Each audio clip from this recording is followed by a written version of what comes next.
How to create a new account on Netflix. Hello everyone. In this video, I will show you how to create a new account on Netflix. First, go to your web browser and search for Netflix.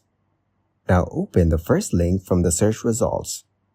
To create an account, click the Sign In button in the top right corner. Then, enter the email address in the given field. To finish setting up your account, click Next. In the next step, create a password to start your membership. Then click Next and choose a plan that's right for you. It offers a monthly mobile plan at Rs 250, a basic plan at Rs 450, a standard plan at Rs 800, and a premium plan at Rs 1100. The last step is to choose how to pay.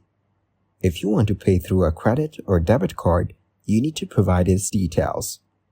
After that, enter the card number, name, expiration, and CVV to create an account. Thank you guys for watching this video. Hope you got some value. Make sure to like the video and subscribe to the channel to get notified of new videos. See you in the next one.